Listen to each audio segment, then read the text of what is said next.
Começar a nossa conversa, eu queria chamar, eu não estou enxergando aqui, a Sara, a Eva e o Rodrigo, por favor.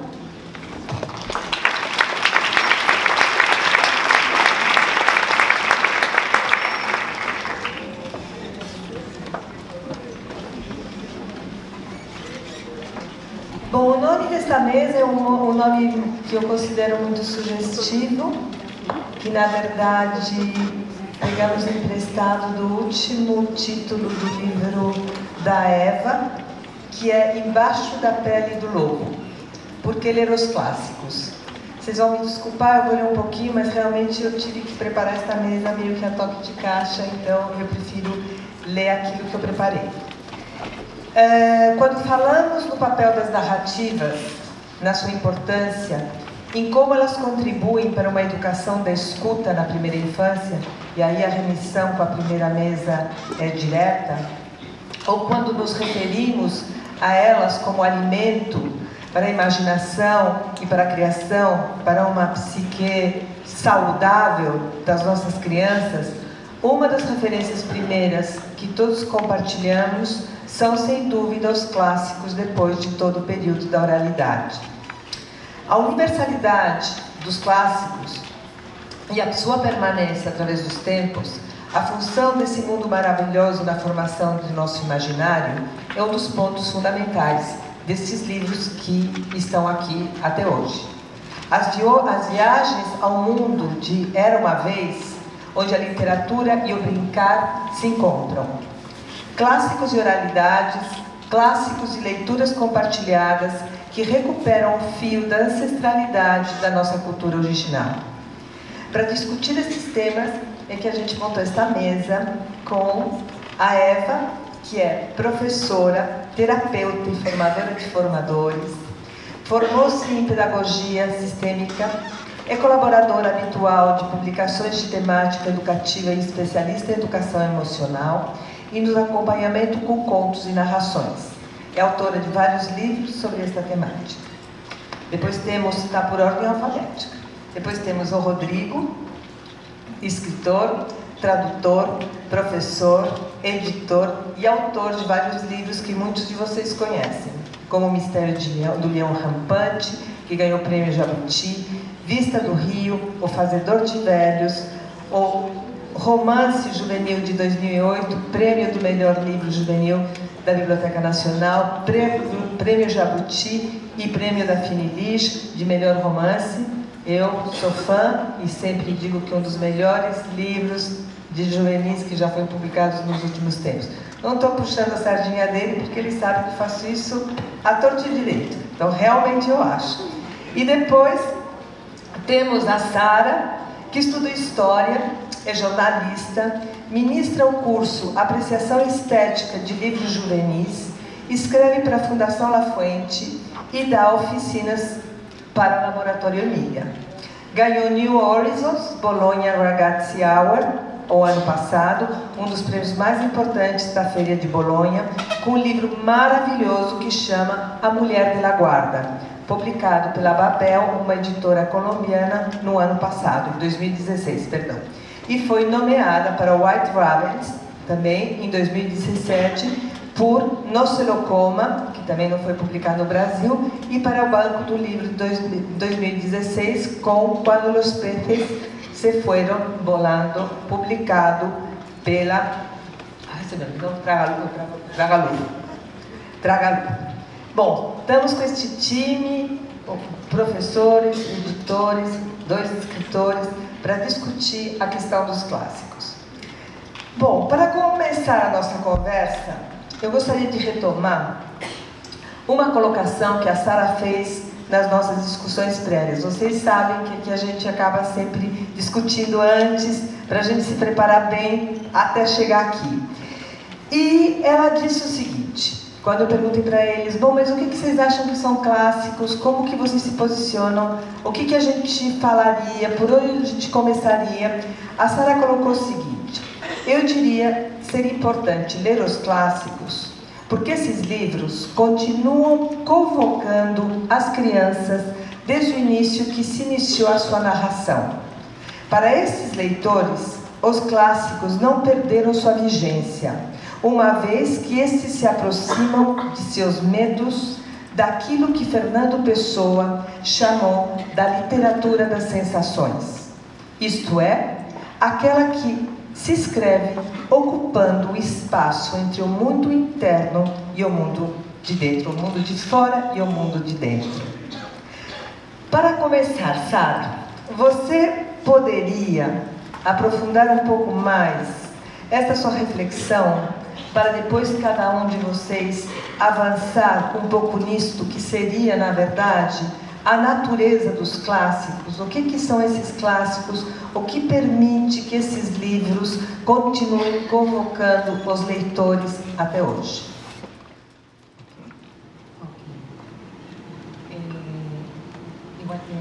Ao igual que a Beatriz, eu quero pedir desculpas por não falar em português. É uma tarefa que eu tenho que fazer, espero que neste ano vou me aprimorar nisso. Eu vou citar a Pessoa, sentir é criar, mas o que é sentir? Sentir é pensar sem ideias e, portanto, sentir é compreender que aquele universo não tem ideias. Eu creio que isso nos dá uma ideia do espaço infantil, o espaço que convocam os clássicos infantis quando as crianças enfrentam-se a uma narrativa. Essa narrativa fantástica faz parte dos seus jogos. A criança não está pensando, ele está sentindo. E a gente se aproxima deles e sim, estão narrando, eles começam a narrar. E eu penso, por isso, quando nós começamos esta conversa via e-mail em relação a esta mesa, a primeira coisa que eu pensei foi: por que ler os clássicos? Porque os clássicos, eles continuam falando sobre, a partir da emoção, essa conexão com os sentimentos. De alguma forma, a gente vive essa realidade te gera uma emoção. E essa emoção, ela se converte para nós num sentimento. Isso eu creio que é aquilo que são capazes de digerirem o clássico infantil. E porque as crianças continuam se fascinando com eles, porque exatamente é essa literatura que eu gosto de chamar de literatura da ferida. Poderíamos chamar a literatura das alegrias também, mas, a dizer a verdade, a minha aproximação à leitura infantil foi a partir da lida. Eu chamo ela assim, porque eu acho que as crianças, no momento que eles leem, quando elas brincam lendo, quando elas narram brincando, o que elas fazem é estarem muito próximos às suas emoções, muito próximos aos traumas, à morte. Eu gostei muito do que falou a Marina. Que coisa mais linda. A morte faz parte das brincadeiras infantis, parte da narrativa. E vai morrer. Eles rapidamente, ele vai morrer. Então é como uma emoção, faz parte da vida. Eles não têm esse pudor nervoso que tem um adulto que começa a se encher de besteiras e fragmentar os temas infantis. A criança é muito natural, ele vai do sólido para o insólito, do puramente cotidiano para o super transcendental, com uma rapidez e uma naturalidade fantástica que os adultos perdemos. E, de fato, eu sinto que isso é aquilo que eu estava me referindo. Vamos dar a palavra, porque eu adoro falar e falar. Então, poderia ficar aqui sempre falando. Isso é o que eu me referia com os clássicos. E citando a João Pessoa, eu creio que é essa conexão com a emoção, com as feridas, com tudo aquilo que os adultos tentamos de ocultar às crianças e que para eles é tão evidente.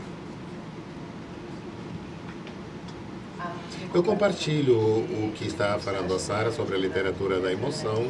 mas também incluiria que existe uma conexão com algo que os adultos esquecemos totalmente, que é o nosso instinto. E os clássicos nos levam e nos lembram que temos um instinto, que somos seres emocionais, também racionais e também instintivos, que teremos um sexo, que teremos uma agressividade, que temos coisas que está muito embaixo da cabeça, muito importante do que a cabeça. E acho que os clássicos nos colocam um espelho na frente e nos lembram isso. Quando eu falo sobre clássicos, eu gosto um pouco de resgatar duas palavras. Uma delas é arte. Para mim, sempre há algo artístico em todos os clássicos. Pode ser oral, ou pode ter muito a ver com o que a avó falava para o neto, e com a música das famílias, mas para mim é algo artístico. E outra ideia, a ideia de que perdura, de que vai ali do tempo, porque nos fala de algo importante para nós, porque nos conecta com o mundo emocional, porque nos lembra quem somos, porque nos dá uma resposta psicológica, algo que nós precisamos e que nenhum outro tipo de relato pode nos dar, porque nos chega bem adentro do que outro tipo de literatura. Eu resgataria essas ideias na parte clássica. Boa tarde a todos, é um prazer estar aqui com a Sara, com a Eva. Claro que eu concordo com o que elas disseram. O que eu gostaria só de acrescentar minha impressão, minha crença, é que os clássicos eles moldam o nosso imaginário mesmo quando a gente não os leu. Então, se vocês lembrarem aquele filme Quero Me Tornar um Milionário, se passa na Índia, e no início o protagonista é uma criança numa gigantesca favela, quase a perder de vista, e ele está brincando com 3 amiguinhos ou 2, e eles estão brincando de Os Três Mosqueteiros, e evidentemente eles não leram o livro ali. Quer dizer, os clássicos têm essa capacidade de penetrar, tiveram, por motivos muitas vezes acidentais de história da recepção, nem entro nisso, mas o fato é que alguns livros conseguiram plantar um personagem, uma história, uma situação na cabeça, no subconsciente coletivo da humanidade, e isso eu acho uma coisa fenomenal, mesmo quando eles não foram lidos. Me parece só que muitas vezes a ideia do clássico é associada a uma coisa solene, a um panteão muito austero e que a criança, o adolescente, pela simples barreira com a qual muitas pessoas tratam esse assunto do clássico, eles já se sentem distantes de saída. E mesmo os adultos, eu acho que não se dão muitas vezes a liberdade de montar o seu próprio panteão de clássicos, porque se você perguntar para 10 professores de literatura quais são os seus escritores preferidos, 9 vão responder Flaubert, Machado de Assis, Dostoiévski. Será que realmente? Será que as nossas idiosincrasias, o momento em que a gente leu cada coisa, essa empatia que é caótica entre o leitor e o livro, ela não é tão previsível assim. Não é possível que todo mundo goste dos mesmos escritores, dos mesmos livros. Então, para acrescentar o que elas disseram, eu acho só que cabe a todos nós nos darmos a liberdade de montar o nosso próprio panteão, mesmo que aos olhos da... Claro que a gente tem que trabalhar com um cânone, digamos assim, padrão, para transmitir conhecimento, para organizar a história da literatura, na hora de ensinar, na hora de pensar os grandes períodos literários, tudo bem, mas com o olho aberto, né, confiar desconfiando, quer dizer, ao mesmo tempo reservando um espaço interno para a gente montar o nosso próprio panteão de clássicos, que não necessariamente vai reproduzir, espelhar o panteão oficial. Eu acho que o clássico está sempre muito contaminado por essa solenidade, essa rigidez desse panteão oficial, e isso é que eu acho que muitas vezes atrapalha a entrada do jovem e da criança, mas penso mais no jovem, que é a faixa etária que eu lido mais frequentemente, que coloca uma barreira para que ele possa entrar no mundo dos clássicos com mais leveza. Vocês gostariam de comentar alguma coisa sobre o que eu estou falando? Então, pegando um pouquinho essa questão, esses exemplos que você deu sobre a questão dos três mosqueteiros, eu queria recuperar uma coisa que o Rodrigo discutiu com a gente, que foi o seguinte, que quando você estava pesquisando sobre a origem da Bela e a Fera, você aprendeu que em diversas culturas há essa constante de histórias, noivos, noivas, com animais ou animalescos. Isso acho que, por exemplo, você referiu como exemplo no Alasca, um pai dá sua filha em casamento a um urso polar. Nas Filipinas, a um cachorro. No Brasil, um boto sai das águas do rio para seduzir as jovens donzelas. Isso para não falar dos inúmeros sapos que foram beijados por princesas e depois viraram príncipes maravilhosos. Então, diante disso, uma das questões que até ontem a gente estava discutindo, como, e aí a questão que você levantou também entra aqui, ou seja, como essas histórias com essas temáticas, né? Na verdade a gente sabe que são temáticas universais, mas como elas aparecem em diversos pontos do planeta com as mesmas, digamos, questões fundamentais. Eu acho que isso é um dos aspectos fundamentais dos clássicos que eu gostaria que vocês tematizassem agora um pouquinho. Foi bom você trazer isso, porque na mesa anterior eu fiquei com um comentário que eu não fiz no momento, porque tínhamos pouco tempo, então preferi que o público perguntasse alguma coisa. E, logicamente, o que eu ia falar mesmo?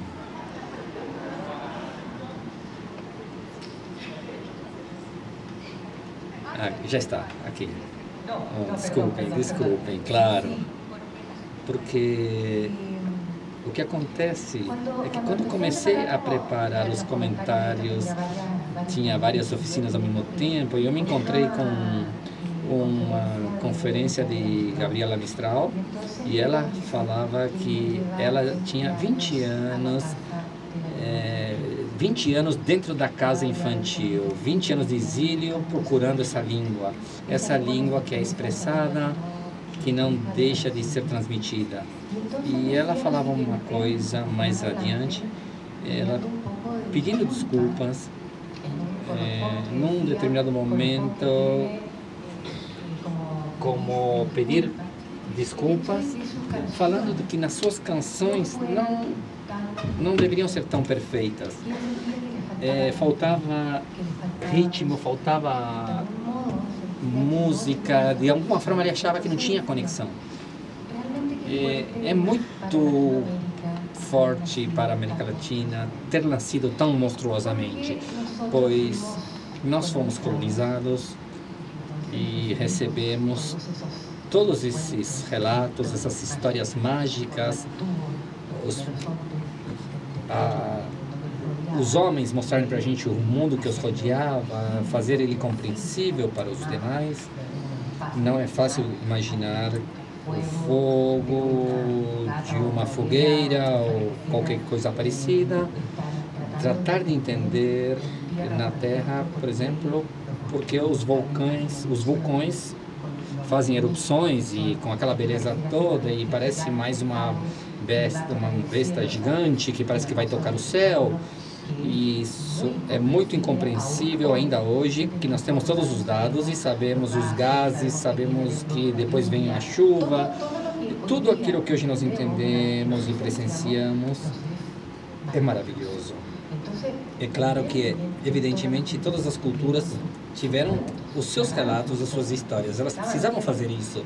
E depois começaram a sofisticar isso, colocar vida a esses personagens, ou a fazer fábulas com tudo isso. Mas na América Latina, tivemos que esquecer, ela teve que ser anexada à cultura que vinha de fora e que nos trazia todos os contos, não somente espanhóis, né, todas as cantigas e assim por diante, mas também os irmãos Grimm e assim por diante. Toda aquela tradição de contos populares que tinham sido recopilados desde Esopo. É muito tempo para nós isso. E, de alguma maneira, eu sinto que quando falam de esquecer, isso foi muito interessante no meu país, que o povo mapuche, os índios chilenos, não podiam falar a sua língua. Eles falavam, mas eles tinham vergonha em confessar que falavam essa língua, porque de alguma forma eles iam falar que eram índios ou eram de outra classe social. Era um pudor social de falar que eram índios. E isso gerou, durante o tempo, um problema grande, porque os clássicos infantis, as histórias belíssimas de ursos gigantes, de flautistas diabólicos e, bem, as culturas nahuatl, aimara, mapuche, para não falar da Chilota, que é onde eu tenho um lugar ali, tem uma quantidade de personagens sinistros e macabros que explicam milhares de fenômenos. E isso, se nós fizéssemos essa história, nós tivemos a responsabilidade de fazer essa história, com que saúde nós teríamos e entregaríamos para o mundo? Quando esses pudores são replicados, desse conto distante, dessa história que nós não queremos lembrar. No caso, por exemplo, do meu povo, do Chile, é um país que teve que esquecer muito. Isso é parte de Latinoamérica, da América Latina. Nós falamos de uma maneira monstruosa, como diz Gabriela Mistral, nós caímos diretamente na adolescência, na puberdade, onde nós estamos há 200 anos. E eu acho que isso é também a outra parte dos clássicos infantis. Se nós voltássemos a narrar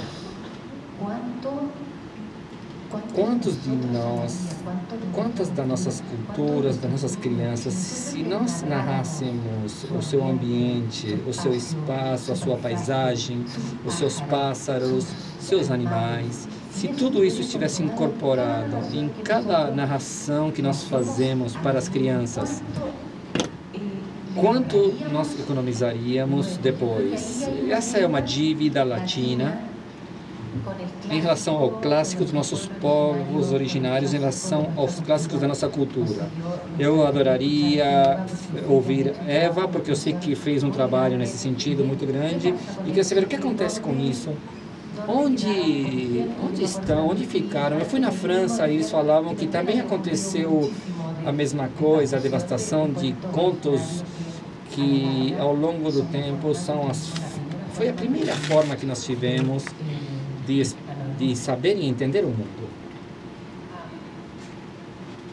Muitas coisas que você comentou, você puxou vários fios e outros que eu queria incorporar, eu vou tentar aqui administrar tudo isso. Em relação ao que você comentou no início sobre animais, coisas que consideram incorretamente incorretas aos olhos de hoje em dia, e perfeitamente irracionais. Apenas para lembrar que os contos clássicos nascem de um ser que está muito conectado com a natureza, muito mais que nós. Isso é uma coisa que nós teríamos que recuperar, uma coisa que nós esquecemos e não nos levou a um lugar com muita saúde. E precisamos ver como nós vivemos, em que condições vivemos, em relação à terra também, como nós estamos tratando da terra, para não saber que estamos em um lugar onde não tem muita saúde. A relação com a natureza, eu quero lembrar que vem disso os contos, de alguns homens e algumas mulheres que compartilhavam seu inconsciente e compartilhamos as suas necessidades psicológicas e de vida depois de muitas horas de trabalho. Eu acho que todas as culturas explicaram contos, explicaram a vida, todas as culturas têm contos parecidos. Na literatura, não acho que não exista nenhuma que não tenha nenhum signo, nenhuma história que não explique por que o mar é salgado, ou porque uma planta é dessa cor, ou que um pássaro tem determinada cor. Tudo tem a sua própria literatura. E para mim é muito importante que você comentou de que a tua terra precisa esquecer, porque é verdade que não podemos negar que a colonização cultural também ocorreu. E eu não acho que os contos europeus sobre tradições europeias são os mais importantes. São os mais próximos para mim, mas é verdade que isso devemos levar em conta. E como educadores, ou muitas pessoas que educam, é uma coisa que não podemos nos esquecer. E em nosso tratamento micro com as famílias, não podemos menosprezar os relatos familiares que trazem as crianças aos centros educacionais. Você fala dessa história macro e eu penso numa tradução micra e como levar isso na realidade que você está. Às vezes menospreciamos as realidades das famílias, que são politicamente corretas e morais, não consideramos educativamente apropriadas e nós instituímos de outra parte. Esse é um ato de colonização também, a mesma coisa. E eu acho que isso, como educadores, nós devemos vê-lo com muito respeito, porque essa sabedoria que as famílias trazem é uma sabedoria ancestral, que vem, com certeza, faz muito tempo, e não podemos deixar as crianças sem isso, porque nós deixamos elas sem alma, sem identidade, assim como nós fizemos com nossos povos. Não podemos voltar a fazer a mesma coisa. É difícil acrescentar alguma coisa. A turma, eu estou sempre ficando por último. Tá bom. Não, no meio, tá bom. Eu também. Eu acho que essas coincidências de temas que reaparecem em contos populares de culturas tão diferentes, eu concordo com a Eva, que tem a ver com a relação do homem com a natureza. E não é por acaso. Eu até acho que talvez a nossa espécie já venha com alguns arquétipos assim implantados, mas acho que tem a ver com a relação com o mundo natural, com os animais, com a floresta. Quantos povos não têm, por exemplo, histórias sobre cidades no fundo dos rios, ou esse tipo de tema? Isso tem na Amazônia, tem na antiguidade europeia, tem em tudo que é lugar. Mas queria pegar especificamente um pedacinho da fala aqui da Eva, porque eu vivo isso trabalhando como editor. Tentei há um tempo atrás fazer uma edição de contos folclóricos, ou contos de fadas, do mundo inteiro. E o que é difícil, aí como é que a gente vai lidar com isso na sala de aula, ou lendo para os nossos filhos, mas é que os contos europeus, me parece que houve um momento ali em que eles passaram por um raio de literaturização. Então os irmãos Grimm, os Andersen da vida, ou mesmo antes, alguns outros, eles pegaram aqueles contos e eles deram uma higienizada, eles deram uma limpada no conteúdo que era impróprio, que era esquisito, muito sexual, ou alguma coisa que pegasse mal. Deixaram algumas coisas que hoje em dia a gente percebe e tal, mas quando você vai ler contos que não passaram por essa etapa de filtragem, sejam das nossas etnias indígenas, seja de povos do leste europeu ou dos povos africanos, é é uma violência, é epidemia, é estupro, é um negócio assim que, como é que você vai lidar com isso? Então, essa coletânea que eu estava organizando, a editora vetou sumariamente, falou, não há a menor possibilidade, isso daqui os professores vão sair correndo. E agora, aí eu voltei aos contos europeus, tentando encontrar versões anteriores a essa fase pós-higienizada, para entender o que aconteceu. Então a gente estava comentando ontem sobre a história da Bela e a Fera, que a primeira versão que se conhece, que é de meados do século XVIII,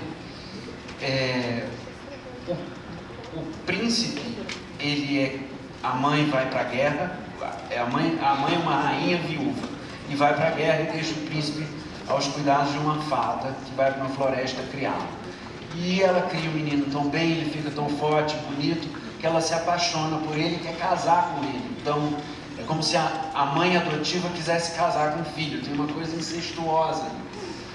E você vê a segunda versão, que foi escrita algo em torno de 20 anos depois, totalmente higienizada, já não tem mais exceção. E aí publicamos as duas versões juntas. E aí foi uma maravilha, funcionou perfeitamente. Eu acho que a gente não sabe como lidar com isso. E isso é uma dificuldade para expandir o repertório dos contos com os quais a gente trabalha. Me gusta mucho tu comentario, pero expándelo como anoche. Continúa. Es lo que termina. Eu, por exemplo, eu fiquei lembrando de uma adaptação, o Hamlet do Shakespeare, na verdade é uma adaptação de um conto folclórico dinamarquês do século XI e XII. O Hamlet, quando mata o Laertes, que é o irmão da Ofélia, irmão da namorada dele, na versão original ele pica o Laertes, joga num caldeirão e cozinha. Então o Shakespeare não era dado a fugir de violências escabrosas. Em várias peças ele faz esse tipo de coisa. No Timon de Atenas, por exemplo, o pai descobre quem eram os estupradores da filha, os mata, cozinha, faz uma torta e serve para a mãe dos dois estupradores comer a torta da carne dos filhos. Então o Shakespeare não era de fugir de violência, mas o Timon de Atenas é do início da carreira e o Hamlet é mais pro final.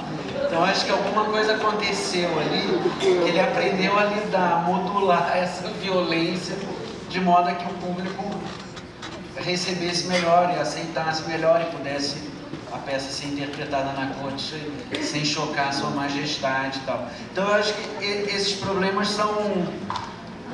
sempre estão presentes. Agora, no mundo de hoje, em que a gente tem todas essas discussões do politicamente correto, o que a gente pode dizer, o que a gente não pode dizer, ficou mais difícil lidar com isso, né? E vídeo o caso do Monteiro Lobato, que a gente também estava falando ontem, um escritor que até a minha geração era leitura obrigatória, inescapável, nenhuma criança podia ser criança sem ler Monteiro Lobato, e hoje em dia é um escritor visto com desconfiança por muita gente e tal. Eu acho, só para terminar, acho que minha impressão o segredo é manter a sensibilidade à flor da pele para perceber quando que aquela frase ou aquele personagem politicamente incorreto digamos assim, expressa um preconceito real ou é um personagem que está reagindo a uma situação. Um exemplo bem, assim, que foi já discutido em relação ao Monteiro Lobato, quando a Emília chama a tia Anastácia de nega beiçuda. E é claro que você lendo isso é uma coisa chocante. Agora, qualquer pessoa que leia o livro e que conheça a economia emocional ali daqueles personagens do Sítio do Capão Amarelo tem que ser muito insensível para não ver o quanto a Emília ama a tia Anastácia. Quer dizer, aí me parece que a gente também não pode levar as coisas muito ao pé da letra. Quer dizer, a personagem está reagindo desse jeito e manipulando um discurso preconceituoso, ok, é verdade, mas é um momento, tem um sentimento profundo ali que está na cara para quem lê o livro. Então eu acho que talvez isso seja um caminho para lidar com esses contos folclóricos difíceis para os nossos padrões. Não tomar as coisas muito ao pé da letra, não perder essa sensibilidade para o sentido geral da coisa. Me recordaste un cuento mapuche, muy bonito, que cuando me tocaba hacer visita a los colegios, yo en general escribo para jóvenes, entonces me tocaban jóvenes y los jóvenes aman también la turbulencia. Y este cuento era el origen de las mareas. En el sur de Chile el mar se retira 6 metros y luego vuelve 6 metros arriba, o sea, inundando todo. Es muy bonito el proceso, pero muy raro. Entonces esta leyenda cuenta eso en dos hermanas muy peleadoras. Entonces vivían peleando, los papás estaban estacados, decían qué hacemos con estas niñitas que están... Y entonces deciden arrojar una al mar. Y agarran a una, la mayor, y van y la tiran al acantilado. Entonces la hermana, que los papás dijeron ya por suerte, ahora vamos a estar muy contentos, se acabó, tendremos paz y tranquilidad en esta casa, vuelven a casa y deciden ser una familia feliz, pero no se encontraron con las pataletas de la hermana menor porque no tenía a su hermana mayor para pelear. Entonces empieza a llorar y pataleta, y que quiero a mi hermana, y que quiero a mi hermana, y que quiero a mi hermana, hasta que los papás decidieron, la tomaron y la arrojaron al mar. Fin de la historia, principio de las mareas.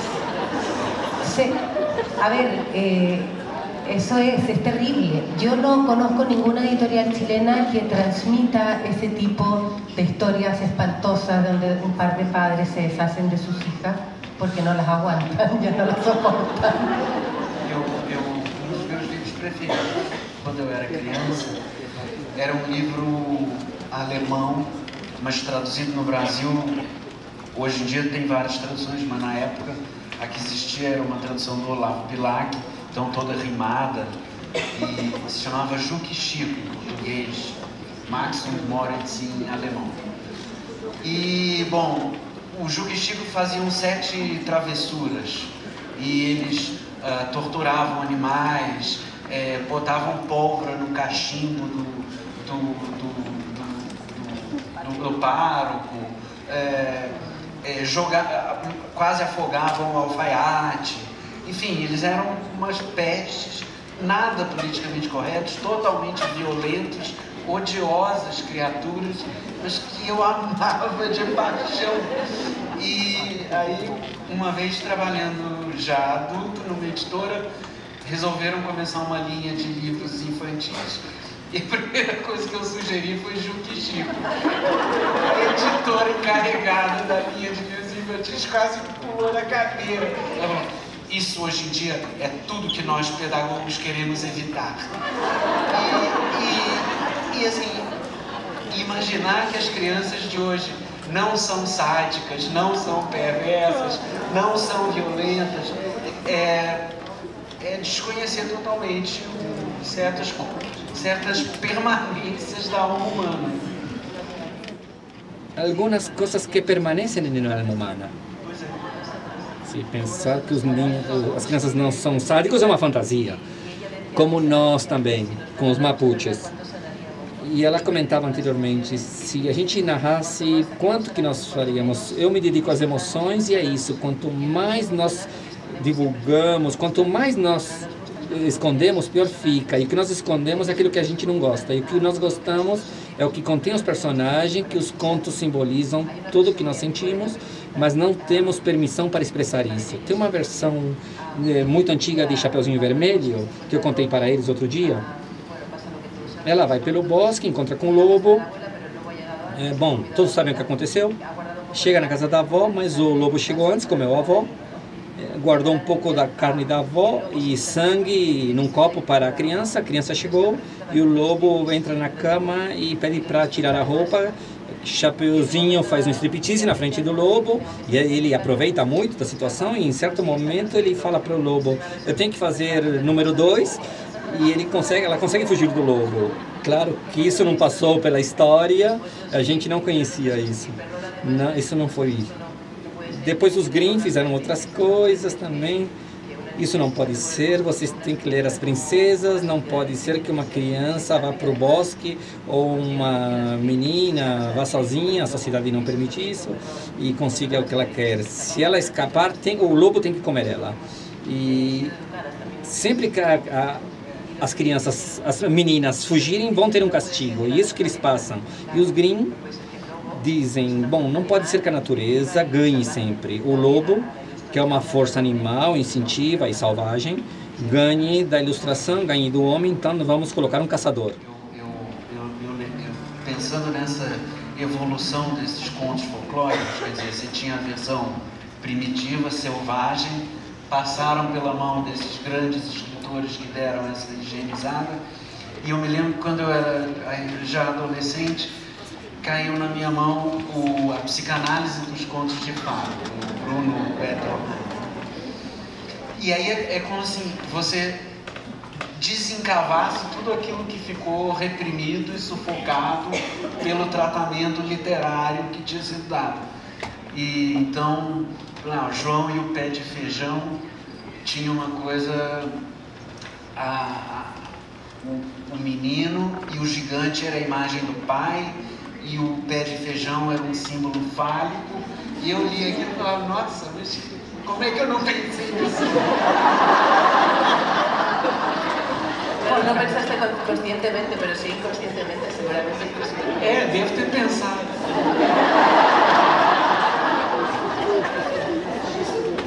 Você está bem resolvido, né?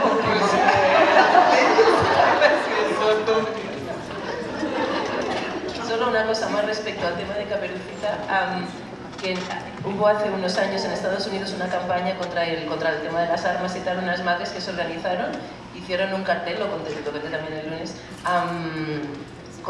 sobre el control de armas y tal, ¿no? Entonces ellas hicieron un eslogan con una fotografía en la que había dos niñas. Una niña sostenía un ejemplar de Caperucita y la otra sostenía un arma de asalto. Y el eslogan decía, una de estas dos niñas contiene algo que está prohibido para su seguridad. Y era el cuento de Caperucita porque la niña llevaba en la cesta una botella de vino.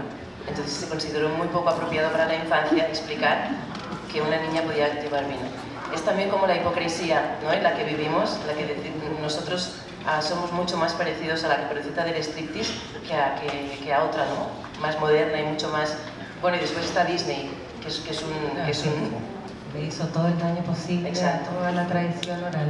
Na verdade, eu queria retomar um pouquinho algumas questões que vocês abordaram nesta rodada, porque se a gente considerar o que foi falado na primeira mesa, ou seja, da questão da oralidade, da questão da narração, como isso situa, já passando um pouquinho dos bebês, mas mais para frente, ou seja, qual é o custo em termos de formação humana, emocional, aí no seu sentido mais amplo, que essa higienização desses contos clássicos, esse contato apenas com os Disneys da vida, trazem nessa formação dessas crianças e desses jovens, porque eu acho que aí tem um custo, que é o custo de você realmente poupar, você fazer uma proteção, que na verdade é uma proteção bastante falsa, tentando realmente deixar de lado aqueles temas que são os temas polêmicos, né? Que é uma questão também da literatura infantil, os temas difíceis. Então, se deixa tudo que não é, né, palatável nos temas difíceis. E quais são os temas difíceis? São os temas humanos, são os temas da vida. Então, como que isso se põe em termos desse processo, dessa mudança desses clássicos que a gente sabe que eles se mantêm, ou seja, eles permanecem, essas questões, as crianças gostam disso, não tem como, e não tem idade para isso. E nenhuma criança vai ficar pior porque leu um conto desse do que se não lesse. Então eu queria que vocês pegassem um pouco por aí.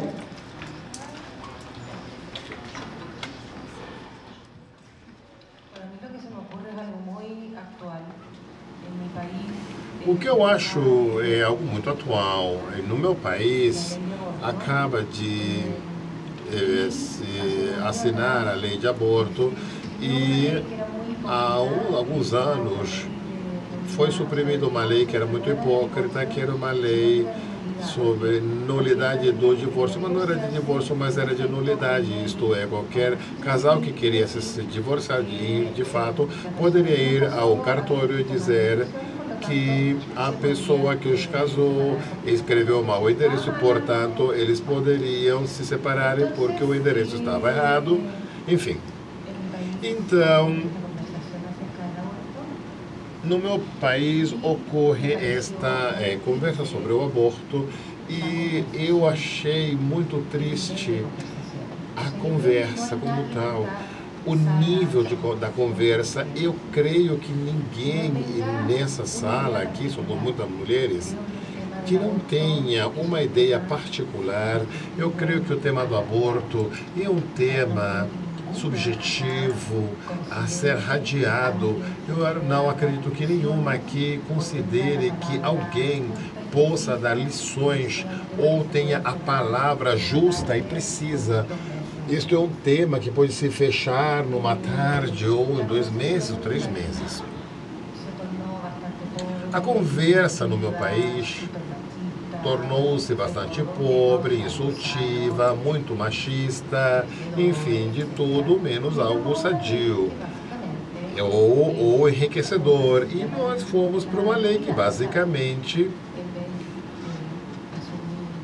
é parecida, que é a da nulidade, em lugar de assumir e dizer vamos gerar pessoas, que mulheres queremos ter no futuro, que tipo de responsabilidades elas vão ter, elas vão dizer sim, eu quero abortar, eu quero ser responsável do seu aborto, ou eu vou dar a possibilidade de dizer eu fui estuprada. É triste. É um tema bem triste porque, de alguma forma, eu não lembro se foi a Beatriz quem falou que esses temas são temas relevantes. Em toda a estrutura social, tratar sobre a morte, os traumas, nas crianças é isto, está nesse nível. Eu gostei quando você colocou essa imagem. E isso está aqui. E, na verdade, ele deveria estar aqui, porque a conversa social, a política, a conversa humana vai depender das nossas crianças também, de como vamos integrá-los disso, se nós vamos gerar hipocrisia. Então, nós vamos engolir esse conto de Disney e todas as histórias, todos os contos, nós vamos suprimir a morte, a traição, o abandono, o dolo, o desejo, o sexo, todo o sexo que tem as crianças. Um monte. Falou uma vez o meu filho, já te peguei porque ele me viu sem roupa. Essas roupas assim, já vi você mulher, entendi. Claro, E aquilo criou uma curiosidade, uma emoção. Ah, te peguei, você é mulher, somos diferentes. Então, essa realidade tão evidente de que as nossas crianças são o futuro, parece que todo mundo esquece. Então eu digo, como depois, como sociedades grandes de lutas, supostamente consideramos assinar uma lei que volta para a hipocrisia, na qual ninguém se faz cargo, ninguém se carrega, mas não deixa a responsabilidade para a pessoa, mas disfarça um pouco. Então tudo pode se pintar de outra forma, tudo pode ter outra narrativa. Porque para que eu vou falar eu quero abortar? Para que eu vou carregar com isso, que vão me criticar? Não. Que tipo de ser humanos nós queremos criar? Aliás, educar. Que sociedade vão esperar se nós estamos escondendo o fundamental, na etapa fundamental das nossas vidas? Eu creio que eu estou dando um poder enorme, mas o poder da narrativa, e eu estou falando com você, a narração familiar.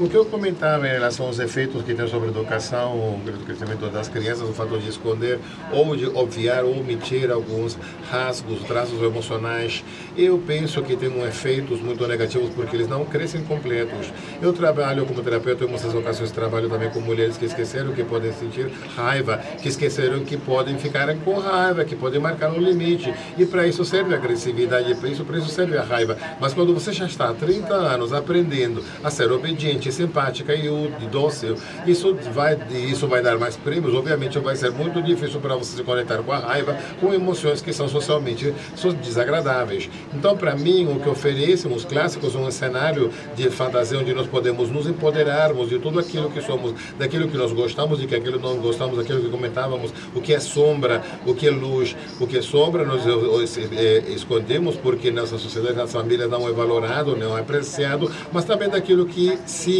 é valorado. Então, por exemplo, poder fertilizar o que nós somos, mais do que nos educarmos numa ideia ou num ideal emocional que não é verdade nem sustentável. Ninguém está sempre feliz ou sempre contente, não é verdade, e sempre está contente, então tem algum erro, tem alguma coisa errada, tem alguma coisa que não é autêntica. Então, para mim, isto é o que a indústria norte-americana cinematográfica fez um arquétipo, a natureza otunesa como mãe, ela é nutritiva, ela te ajuda, te cuida e também te destrói. Como nós mais fazemos, também somos mais boas e também somos madrastas também. Também conectamos com situações e na qual nós não sabemos o que fazer com essas crianças. Também temos esse lado sombrio, né? Então nós temos que ter esse poder, sobretudo as mulheres. Os homens também devem se apoderarem dessa vulnerabilidade, a sensibilidade. Não é muito difícil para o homem, mas para o homem, não sei como é aqui, mas na Espanha é muito difícil ser sensível, vulnerável, frágil.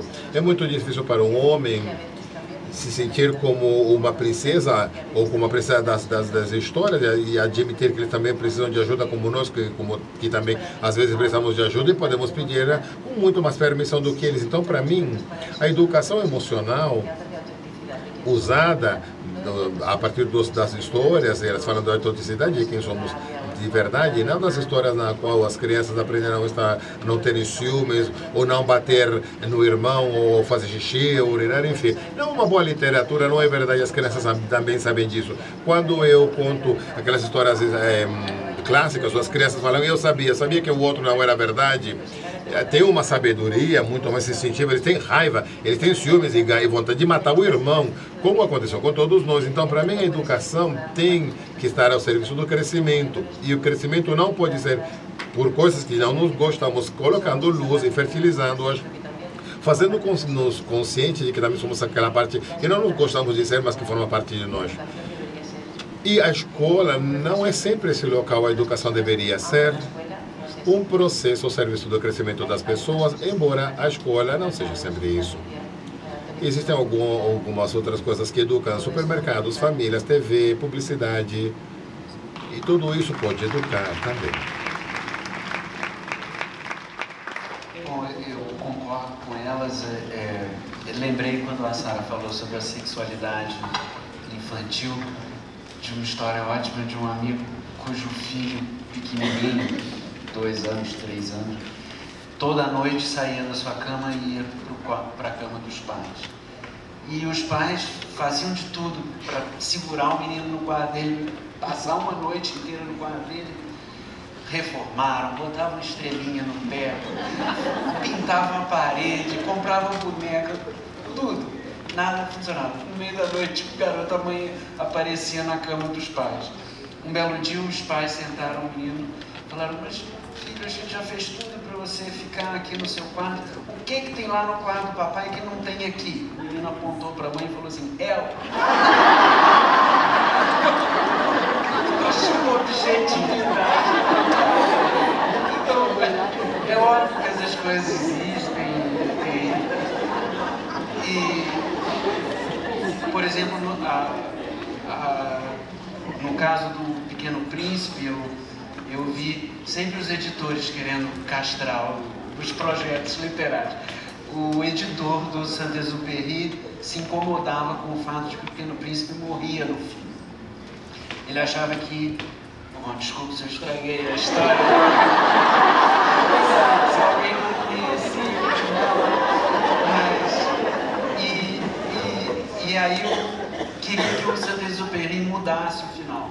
E ele falou: olha, fica tranquilo, porque as crianças não se assustam com aquilo que é natural, falado naturalmente. Então, eu concordo com isso e, nesse sentido, sinto que há um enfraquecimento, digamos, das versões que eu tenho chamado de higienizadas, assim, dessas histórias. Mas eu não sou tão severo assim com o Walt Disney, não, confesso. Eu sou um produto do Walt Disney. Eu chorei quando a mãe do Bambi morre. Eu chorei quando o Dumbo vai visitar a mãe trancada no vagão. Eu tive raiva do Shere Khan quando ele tenta matar o Mowgli. Eu vi todos esses desenhos milhões de vezes. Minha filha via Branca de Neve e morria de medo na hora em que a bruxa envenenava a maçã. Eu até hoje lembro: se na casca eu me concentro, vejo o que há lá por dentro. E agora bem vermelha vais ficar, para a Branca de Neve te provar.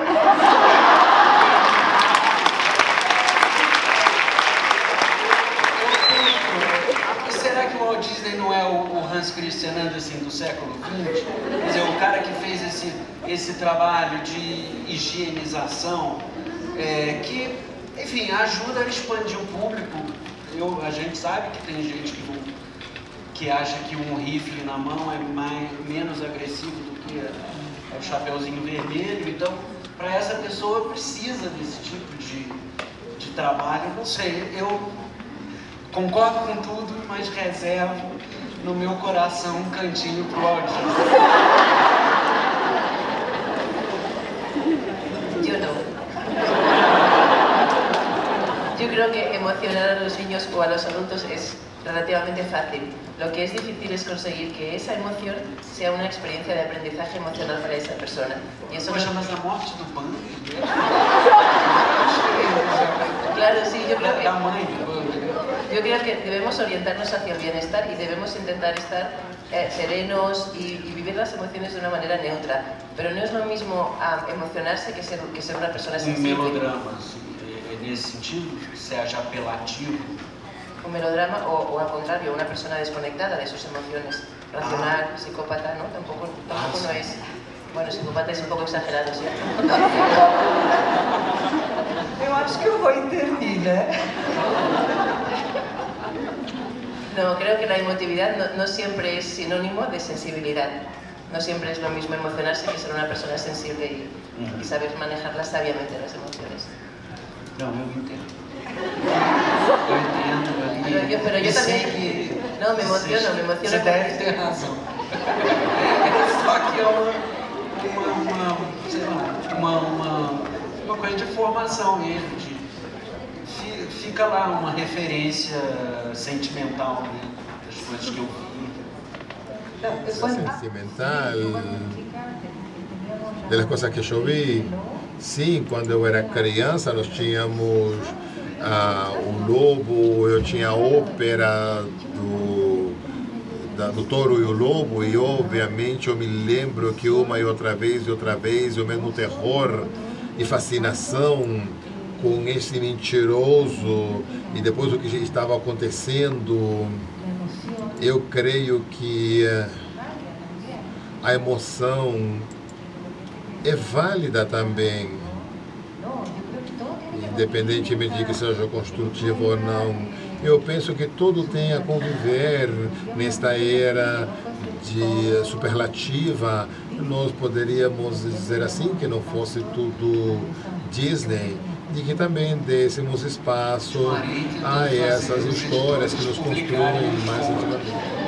Com sexualidade, epidemias, tudo.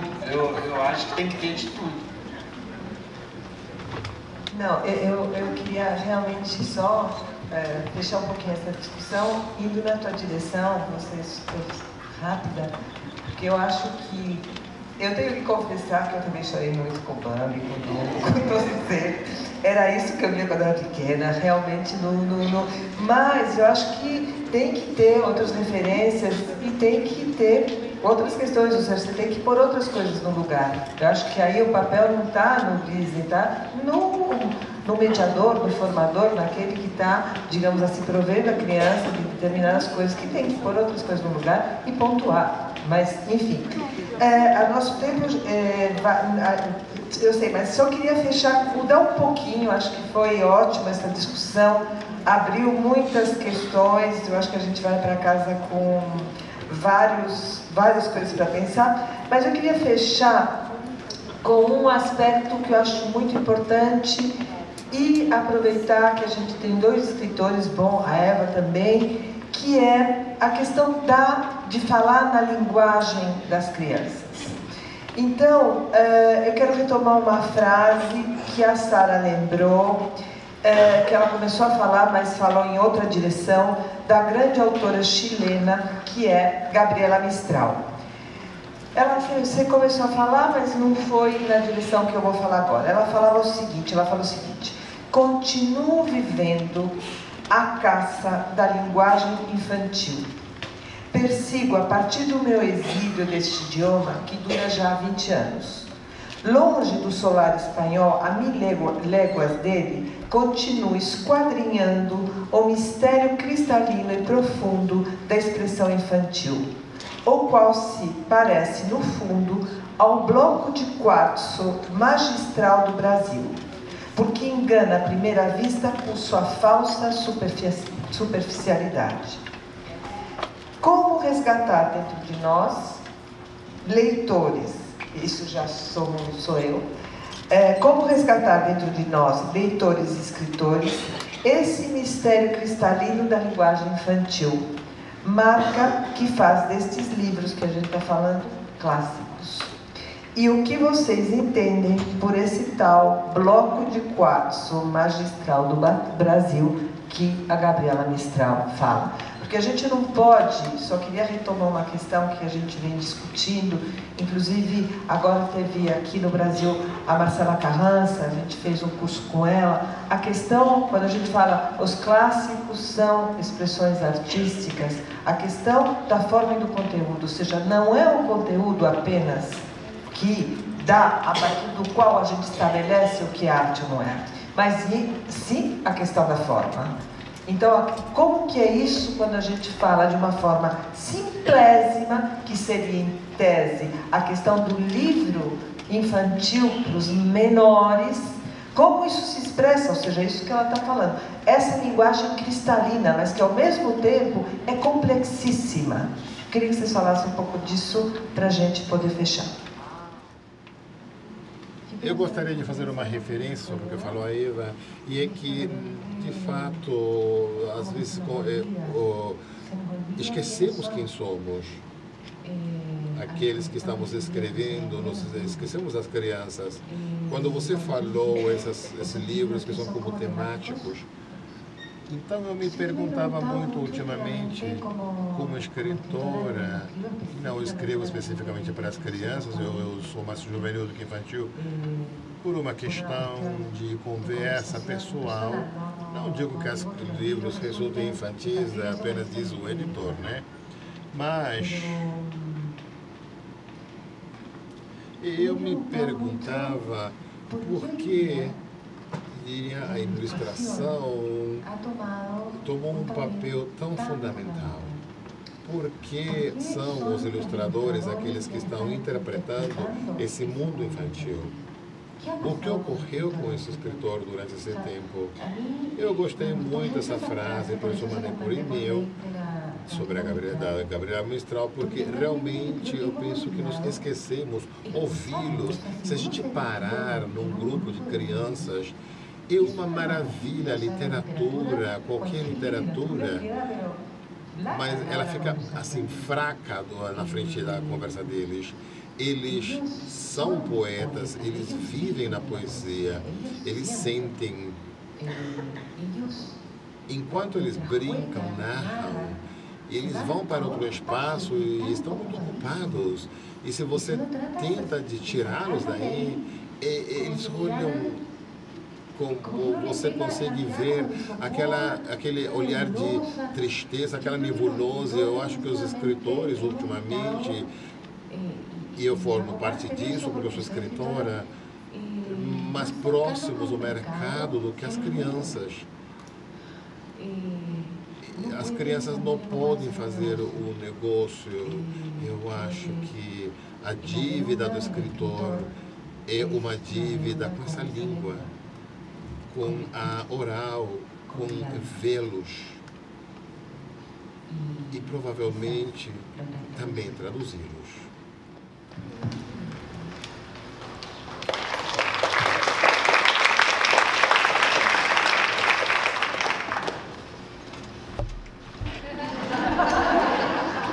Sí, breve, muy breve. ¿No querías? Ok. Ahora, pues ya. Alega y luego. Bom, eu adorei a observação da Sara a respeito dessa proeminência dos ilustradores sobre os escritores. Eu também me chama muito a atenção isso. Eu acho que talvez seja em parte culpa dos escritores, realmente, mas acho que talvez seja mais um reflexo, mais uma manifestação de uma predominância do visual em detrimento da escrita. Meus colegas escritores hoje em dia, quase todos ganham a vida como roteiristas. Eles estão produzindo audiovisual. E eu acho que talvez também até no livro infantil esteja chegando e essa predominância do visual exista. Eu me lembro de um livro que eu editei uma vez chamado Jarro da Memória, e era um livro muito bonito de uma menina que ao longo da vida, tudo que acontecia de importante na vida dela, ela, digamos assim, identificava uma determinada pedra com aquele fato, com aquela pessoa, com aquela coisa, e ela jogava num jarro de vidro. E é um livro infantil para crianças, acho que de 7 a 10 anos, se é que essas fronteiras realmente existem. Eu, por exemplo, adorei o livro, mas vai até a velhice da personagem, quando então ela morre, e ao morrer o jarro cai no chão e todas as pedras se espalham. E eu achei uma história muito bonita, o texto era muito delicado, E eu e o escritor, eu o editor e ele escritor, fomos vítimas de uma conspiração do departamento de arte gráfica da editora, e a editora de arte e o ilustrador se uniram, e a ilustradora fez umas ilustrações que eram muito bonitas, só que engoliam o texto. O texto ficava de cabeça para baixo, o texto ficava na forma que a ilustração precisava que ele ficasse. E o que aconteceu, saiu o livro, o escritor obviamente odiou, e a ilustradora não entendeu o porquê. Falou, poxa, por que ele não gostou? Eu falei, você quer saber mesmo? Eu te digo, ele não gostou porque você subverteu totalmente o texto passou a ser uma coisa absolutamente secundária, e as suas ilustrações muito bonitas, mas sufocaram a poesia ali do texto. E era muito curioso, porque nem a editora de arte, nem ela tinham sequer a percepção de que isso acontecia. Então, eu acho estranho. Também acho que devemos ter um pouco de cuidado nessa supervalorização da imagem, do livro ilustrado. Em relação à questão da linguagem específica, eu tentei uma vez escrever um livro infantil, foi um projeto fracassado, na minha opinião. Acho difícil ter a economia e a pureza e o pensamento cristalino, como a Gabriela Mistral fala. Um processo de depuração do pensamento muito grande, e eu acho admirável. A única vez que eu tentei, não fiquei satisfeito com o resultado. Por outro lado, me dei muito bem escrevendo para jovens. Aí eu me sinto muito à vontade, porque é como fazer um livro de literatura, só que sem nenhuma cobrança externa de grandes lances de estilo ou de frases rebuscadas ou de uma estrutura narrativa revolucionária. Pode ter tudo isso, mas o que você procura, sobretudo, é o contato direto, é o agarrar aquele leitor. Você sabe que o leitor adolescente é tão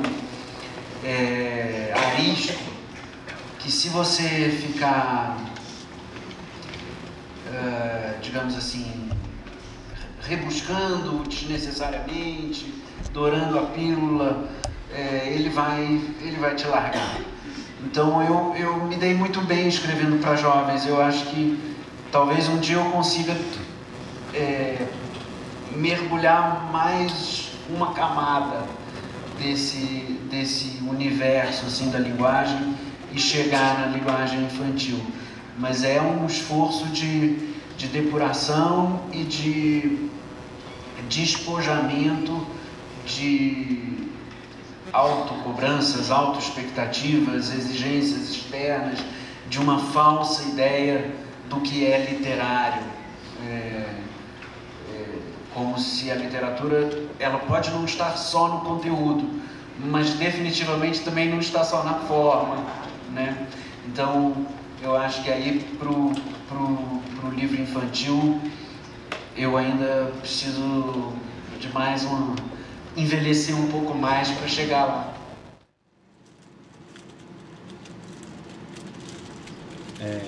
Eu gostei muito desse seu olhar com a literatura infantil, porque muitas coisas são publicadas e não são adequadas para as crianças e não tem qualidade suficiente. E que você comentava sobre a dívida que nós temos com eles, de escrever ou oferecer alguma coisa que é um presente para a humanidade, mas com essa categoria, com todo o respeito que eles merecem, pois são crianças. Tudo que se vende nem sempre vale. Então, quando você comentava da linguagem das crianças, me vinha à cabeça a ideia do corpo, que eles falam com todo o corpo e nós falamos apenas com a cabeça. Na idade que nós temos, nós falamos apenas com a cabeça, e nós devemos abrir isso também para saber como eles vivem as emoções em todo o seu corpo, E isso nós vamos conseguir quando nós pensemos que nós temos alguma coisa embaixo da cabeça que também serve para trabalhar melhor, para viver melhor que o nosso corpo.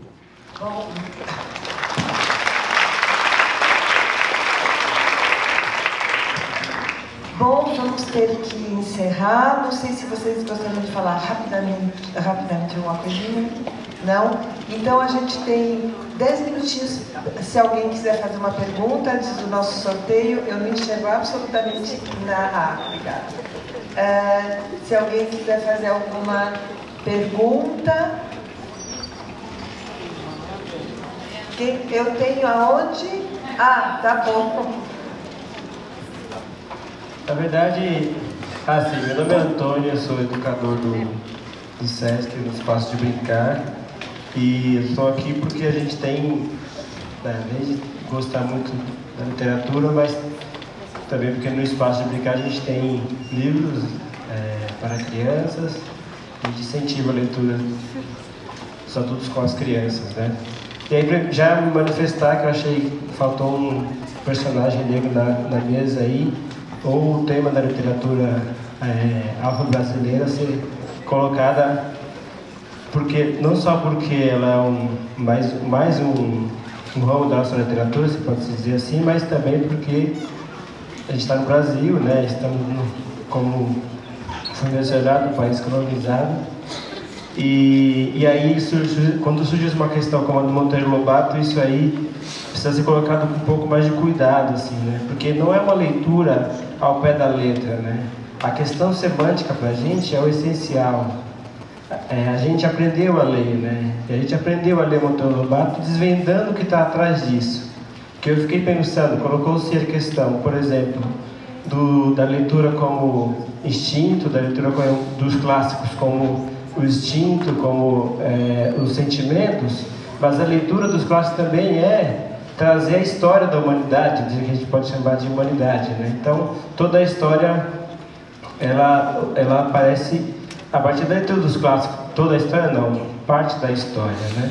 E se nós somos num contexto colonizado, essa história ela tem um caráter ideológico muito forte, e dentro de uma sociedade racista, o racismo aparece de várias maneiras aí. Então, só a partir do momento que a gente aprendeu a ler, e não leu mais somente ao pé da letra, era induzido, a gente leu o Monteiro Lobato, que a gente descobriu, né? E posso dizer que a literatura infantil para as populações negras, ela chegou, para muitos negros como eu, por exemplo, numa fase tardia. Então, eu li literatura infantil com 20 anos de idade, porque foi aí que a gente começou a começar a ler.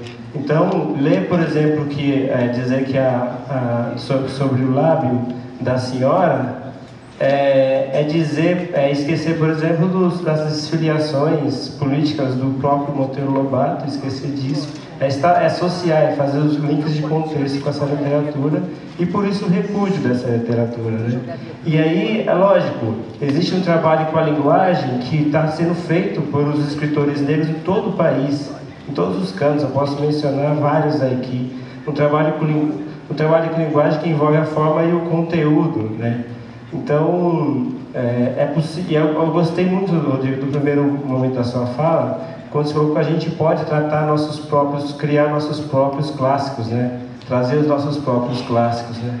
E aí, e não é uma questão de politicamente correto, porque a gente tem, no caso da literatura para adulta, por exemplo, tem um escritor chamado Alex Haley, que escreveu um livro chamado Filho Nativo, que ele fala de um personagem negro que eu odeio ele, na verdade. Ele me faz odiar esse personagem, porque ele é um cara... quem quiser encontra esse livro que vai entender o porquê disso. É um personagem que eu odeio, mas ele está dentro de um contexto, aí sim eu consigo entender essa relação das questões que estão colocadas dentro do livro, assim. Desculpa, mas eu não podia deixar de colocar essa questão aqui, porque eu acho que faltou um pouco abordar esse tema na mesa e desdobrar essa questão.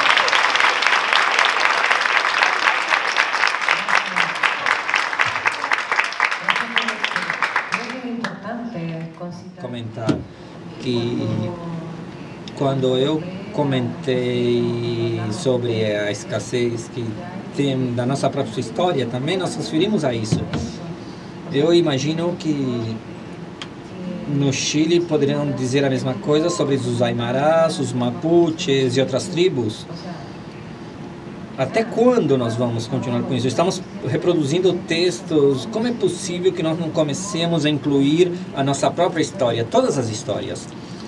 Nós fomos tão inclusivos, ficamos tão conectados, mas continuamos mantendo certas coisas que me parecem retrógradas.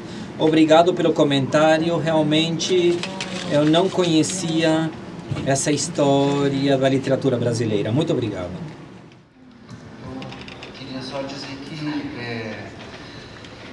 eu acho que todo mundo tem direito à sua sensibilidade, e se um determinado autor ofende, isso é perfeitamente natural que a pessoa o rejeite. Eu acho que só é muito complicado a gente julgar a obra de arte pelo posicionamento político do artista. Então, é óbvio que eu discordo das posições higienistas do Monteiro Lobato na sua vida pessoal.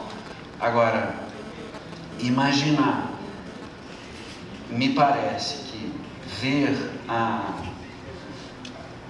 na relação dos meninos do Sítio do Pica-Pau Amarelo com a tia Anastácia, a ausência de amor, afeto, carinho, acho que é uma má leitura do livro. Porque assim como eles ofendem a tia Anastácia, eles ofendem a Dona Benta, aquela velha coroca. Aí, bom, então está ofendendo a terceira idade. O Marquês de Rabicó, aquele balofo ridículo, aí está ofendendo as pessoas, entendeu? Eu só acho que a gente tem que tomar cuidado para também não patrulhar demais as nossas obras de arte, mas não discordo do que você falou. Acho que a literatura brasileira, até no romantismo pelo menos, tentou incluir os índios, né?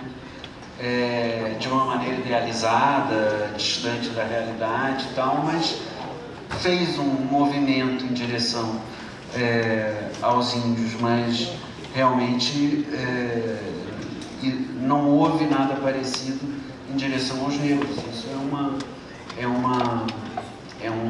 uma dívida que a literatura tem realmente com a história do Brasil, do nosso povo.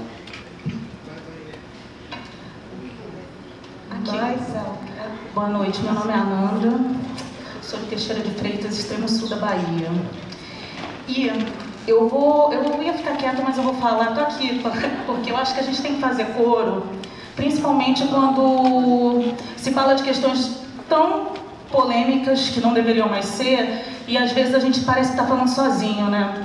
E aí eu vou voltar a falar do Monteiro Lobato, porque a gente fala de uma higienização das obras de arte, não pode matar e botar pedra na barriga do lobo, isso não pode, vamos reescrever. Mas quando o Monteiro Lobato escreve numa sociedade racista, que é o Brasil, e aí que até hoje comete crimes de racismo e mata-se jovens negros, e as crianças negras não se sentem representadas nos livros, e são os livros que os editores, nos seus lugares de falas, os críticos literários, nos seus lugares de falas, escolhem como os livros perfeitos, os que não trazem representatividade.